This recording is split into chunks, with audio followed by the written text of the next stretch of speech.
What's up mga technician? Nagbabalik ang DIY po ng technician. Sa mga hindi pa nagsusubscribe guys, subscribe na kayo. Click ang notification bell button, click ang like, share nyo na ang mga videos. Ayun guys, i-review natin tong U2L na DA51. So ito guys ay pantanggal ng adhesive.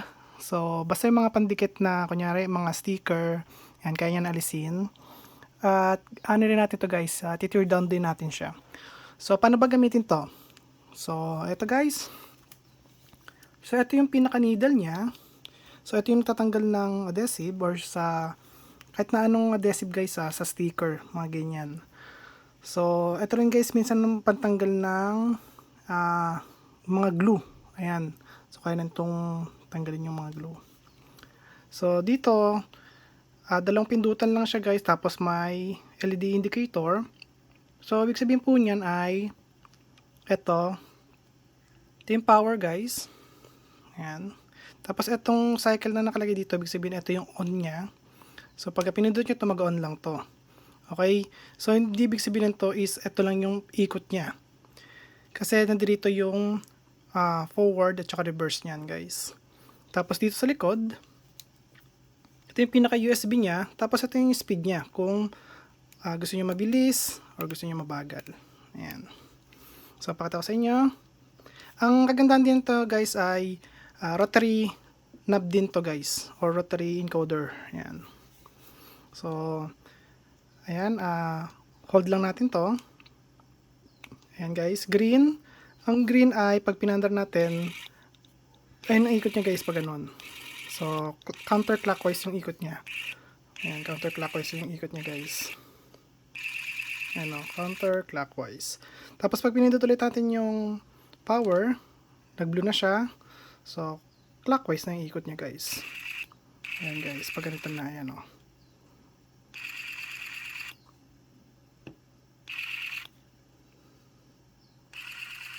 Ayan. Tapos yung speed niya guys, nandito. So, hold ko to, or kahit naman hindi nyo hold, pwede yung baguhin yung speed niyan guys. So, mas maganda naka-hold kayo para alam yung speed. So, ayan o. Ang speed nito guys, from 1 up to 21 yata ito. Kasi binilang ko yun eh. 21 to 24. Mga nandoon. Yung speed niya. So, lagyan natin sa pinakababa. So, bilangin natin guys. Wait lang. Ayan. 1, isa na yan 2, 3, 4, 5, 6, 7, 8, 10, 11, 12, 13, 14, 15, 16, 17, 18, 19, 20, 21, 21 guys, yung speed niya. Bilis na nun. Ano? Grabe, ang bilis.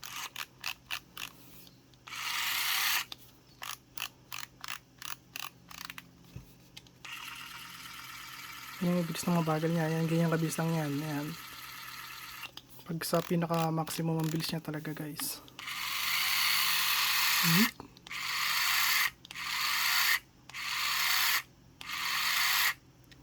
So ngayon, ganito siya guys.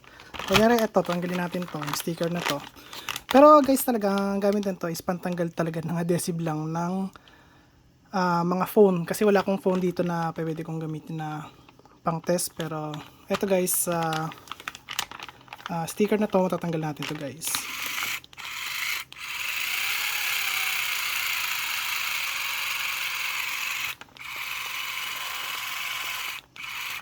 So tingnan nyo siya papunta. So pag ganyan siya, so ibig sabihin pataas siya, tatalon siya rito. So babagin natin yung speed, yung ano niya, yung tag dito, yung galaw niya. Ayan. Ayan, paloob na ngayon siya. Hindi na siya nataas. Ayan, kaya yun makapasok. Ayan o, pasok na.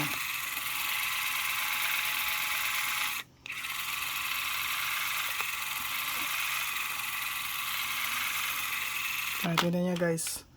Natanggal yung mga adhesive.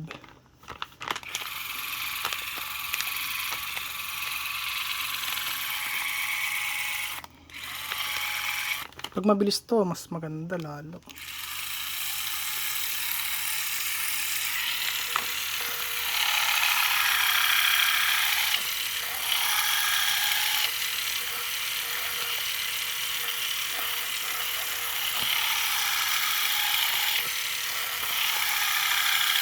Pero sa mga bugaan guys, ang recommended ko sa inyo ay doon muna kayo guys sa mabagal para nakokontrol nyo. Ayan, para nakokontrol nyo yung galaw kung paano nyo siya tatanggalin. Ayan. Wala na yung adhesive nya. Wala na guys, wala na yung pandikit nya kasi lahat ng pandikit nya guys ito na. Ayan. So, tinanggal ko na yung lahat ng adhesive nya. Ayan yung pinaka total adhesive nyan dito. So wala na siya guys hindi na siya nadikit. So ganyan yan. Kaya pantanggal talaga siya ng adhesive. So especially yung mga iPhone, di ba naka-adhesive yan. So ganyan lang siya. Tanggal nyo na yung adhesive. So ngayon, wala nang paligoy-ligoy pa. Tingnan natin yung loob nito guys. So meron siyang ayun sa loob. Ayun So, papasok lang to rito.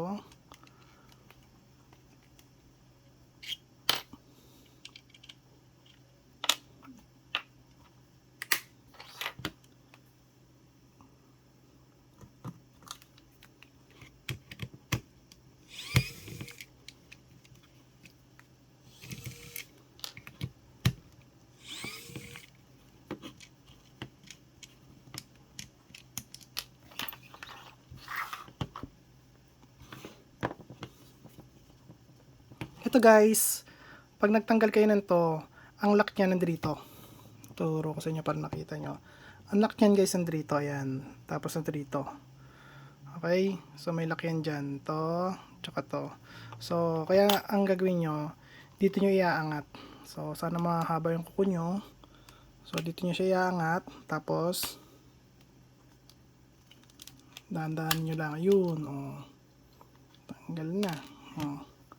Sabi ko sa inyo, dito yung lock, tsaka na dito. So, ayun siya guys. Okay, ayun ito yung pinaka-lock nya. Dalawa lang. So, kaya pag ginabit nyo yan dito, make sure yung lock andito. Ayan. Kasi ito, itong parang kanal na yan, itong dalawa. Para yan dito, ito, tsaka dito. So, in case lang na tanggal kayo guys ng ganito. Tapos ngayon, dito guys ay gamit tayo ng blade. Tapos iangat lang natin to.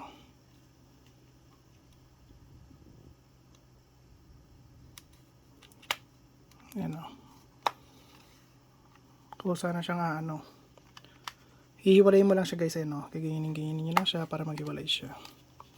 Sa kabila, ganun din. Hihiwalay nyo lang kasi meron siyang lock.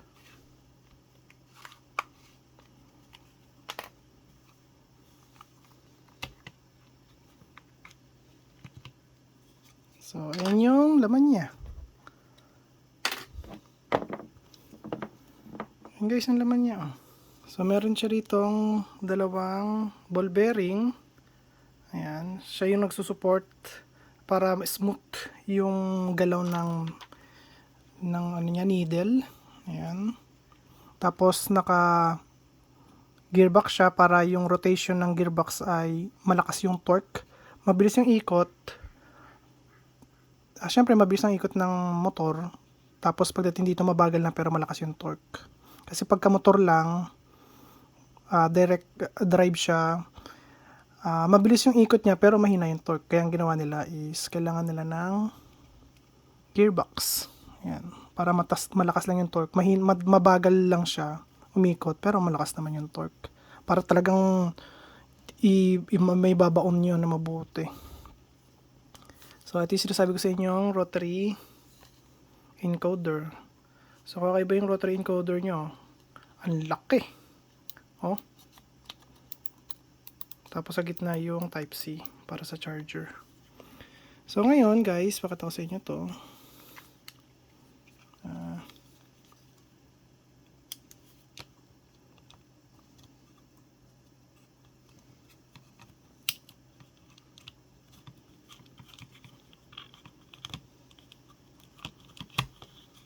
Huwag niyo bibiglayin guys kasi naka ano to. Naka dikit siya.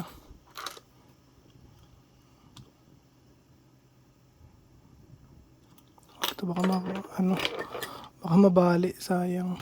Ayan, oh. So, ayan yung itsura niyan guys.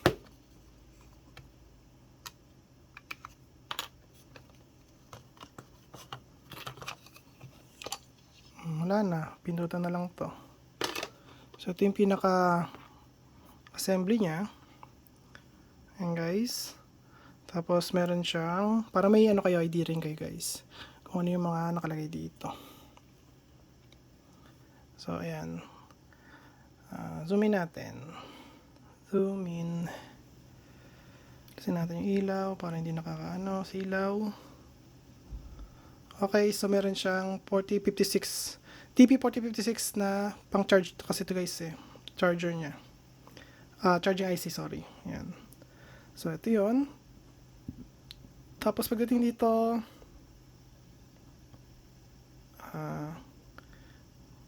ano to?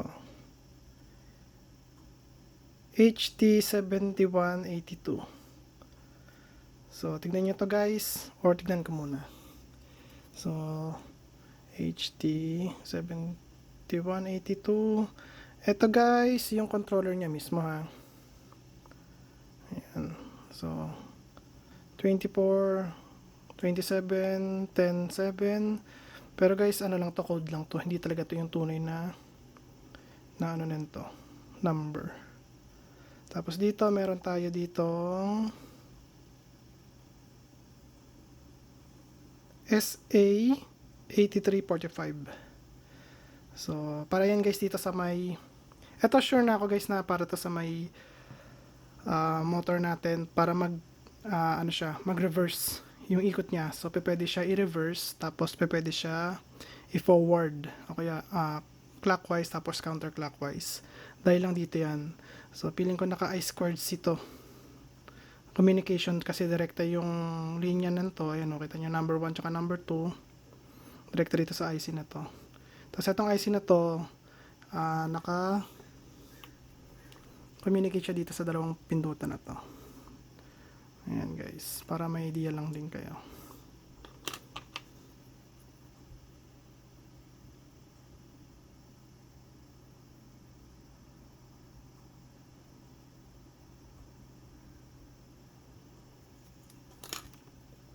Ito guys, titignan natin kung ano to. Ayan. So, baka ano to eh. Boost converter. Kasi may, ito guys, meron siyang inductor tsaka Sharky diode. So, tignan natin kung ano to. Ayan. So, wait lang guys, babalik ako. So, yun guys, tama ako. Kasi sa circuit niya pa lang dito nung nakita ko, yung eto, nasa unahan agad din, nasa power supply na agad yung etong diode tuloy. Etong inductor na to, nasa power supply na agad. Tapos, may kasama siya, magkatabi sila ng Sharky diode. So, yun nga, tama ko. Ito guys ay, ang lakas pala nitong boost converter na to. So, ito, yung 14 amps kaya niyang patakbuhin. Ayan, 14 amps na up to 26.8 volts. So, kunyari yung battery mo is saktong-sakto guys eh. Yung ano nito, lobat nito is 2.7 volts. So, ito, kayang-kaya niyang i-drive to hanggang 2.7 volts. So, below 2.7 volts, so hindi na niya kayang i-drive yung boost, pagbo-boost ano niya, convert. Ayan. So, kaya niyang i-boost yung 2.7 volts. Ayan na, 2.7 volts hanggang 26.8 volts. Kaya niya i-boost yun. Tapos, ang ganda pa sa kanya is maximum 14 amps. Grabe. Ganda pala nito. So, ayan. Ito guys, hindi natin ito makikita. Hindi ko alam kung ano to eh. Hindi ko makita ito. Pero kung alam niyo yung chip niya, ayan yung number niya. Tapos tignan niyo yung mga linya niya kung saan papunta. So, ito yung pinaka programming header niya. So, tignan niyo yung guys yung linya niya. So, papunta talaga siya dito. Ayan, no? So, nandito yung pinaka ang tawag dito, TTL niya or yung UART. So, ayan, dito siya nakalagay. SPI. So, nandiyan yan guys. So, binuboost converter niya pala. Binuboost convert. So, kung nakita nyo rito, 35 volts. Diba? So, yung 2.7 volts nyo, sabihin natin 4.2 volts maximum ng battery, 4.2 volts, ibuboost nyo yun. Siguro sa maximum nyo na. Siguro ito nakalagay na sa maximum na 26 volts or 25 volts para ma-drive nyo itong motor na to. Galing guys, galing. Ang galing ng ano niya, ng pagkakadesign niya. Tapos ang kagandahan pa sa kanya is naka rotary rotary encoder siya. Yan. So, kasi sa rotary encoder, ang kailangan lang naman dito guys, yung data tsaka clock niya para dito So, dalawang wire lang dito. Tapos dito, dalawang wire lang papunta rito. Tapos eto guys, ang magsasabi sa kanya kung mag-on siya. Tapos eto rin yung magsasabi kung magbabaliktad yung ikot ng motor. Tapos ano pa ba? Ayun lang guys. So basta sasabihin nito na on mo to kapag ka nagpindot tayo ng power dito. Kunyari nag-hold tayo ng 2 seconds. So sasabihin nito, okay, enable ka na. So mag-i-enable siya. Eto guys, magbibigay kagad ng power papunta rito sa IC na to. Tapos yung IC na to sasabihin dito na anong direction ang ano niya, ang galaw. Tapos yun ay ang guys sa kanya, magda-drive. Okay? So motor driver etong IC na to. So eto naman guys, mababa lang siya, 200 milliamps. So, hindi ko alam kung ano yung advertise nila rito. Kasi walang nakasulat. Pero guys, ito, kaya natin palitan to ng mataas. Ito. Ito, 2,000 lang. Ito, almost 3,000. Ito, pag nasira to. Diyan, tina-upgrade natin ng mas mataas na capacity. Tapos, mas matagal yung takbo. Ayan. Matagal siya bago i-charge. Pero yung charger niya or yung pagcha-charging niya, syempre guys, tatagal din ng konti. So, depende rin dito yan guys sa may R1. So, pwedeng palitan yung R1 na yan.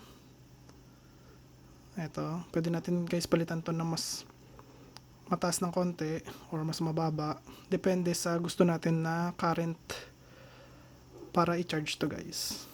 Okay, kasi mostly ang ginagamit ko dito is 500 milliamps or 700 milliamps. Ang ganda na yung minamaximize ko. Kasi kahit na maximum nito is 1 amp ang charging para sa battery. So, binababaan ko siya guys kasi sobrang init nito.